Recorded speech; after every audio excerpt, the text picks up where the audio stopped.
जरूरत पड़ने पर भगवान उसी रूप में आते हैं जिस समय पर जो युग चल रहा होता है, जो परिस्थिति होती है। तो दोनों में कोई अंतर नहीं, ईश्वर में कोई अंतर नहीं। ब्रह्म एक ही है संसार में, उसको जब आना होता है, जिस रूप में आना होता है, वो उस रूप में अवतार लेता है। तो ईश्वर एक है और हमारे अंदर इंद्रियां कितनी है? 10 हैं। 5 ज्ञानेंद्रियां और 5 कर्मेंद्रियां। तो 10 इंद्रियों को जिस दिन हरि नाम रस में डुबाने का दिन आता है, उसी को एकादशी का दिन कहा जाता है। अर्थात एक ईश्वर में अपनी समस्त इंद्रियों को डुबा देने का दिन है एकादशी का दिन। इसलिए आज के दिन अन्न ग्रहण नहीं करना चाहिए। आज के दिन माना जाता है कि अन्न में पाप का निवास होता है, और आप अन्न पाते हैं तो मतलब आप पाप ग्रहण कर रहे हैं। फिर इसलिए हम कल भी बता चुके कि पुण्य क्यों नहीं लगता, सत्कर्म क्यों नहीं लगता, फलीभूत क्यों नहीं होता। बोले चप्पल चुरा करके ले जाओगे तो कैसे लगेगा?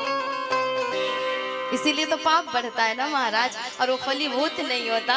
तो अन्न में आज के दिन पाप का निवास है। कथा आपको पता है, देवी भागवत में वर्णन आया है कि देवी ने इस दिन मेधा ऋषि को मारने के लिए उनका प्रकोप बढ़ा, और क्रोधित होकर के जब उन्हें मारने दौड़ी तो मेधा ऋषि समा गए भूमि में, और आज ही के दिन वो भूमि में समाये, और उनके देह से ही अन्न की मान्यता है कि उत्पत्ति हुई। इसलिए अगर आप इस दिन अन्न पाते हैं तो उनके रक्त मांस का सेवन करने का आपको पाप लगता है। इसलिए अन्न में आज के दिन पाप का निवास माना गया है। जो आज के दिन अन्न पाता है वो मतलब पाप का सेवन कर रहा है। इसलिए एकादशी को अन्न मत पाइए। आप नहीं रह सकते व्रत तो 2 बार फलाहार ले लीजिए, लेकिन अन्न का खास तौर से जौ चावल का सेवन आज के दिन बिल्कुल भी नहीं करना चाहिए, इससे पाप लगता है।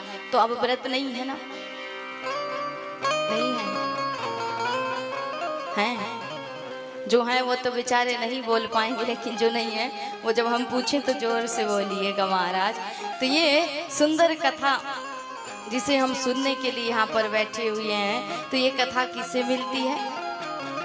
जो सौभाग्यशाली होते हैं। अब ये बताइए, कथा को उल्टा कर दीजिए तो क्या हो जाएगा? क्या होगा? थाक हो जाएगा, थाक हो जाएगा। तो थाक अर्थात थकान। तो जीवन की जो थकान को मिटा दे, जन्म जन्म की जो थकान को मिटा दे, वही है भगवान की कथा, वही है भगवान की रचना लीला।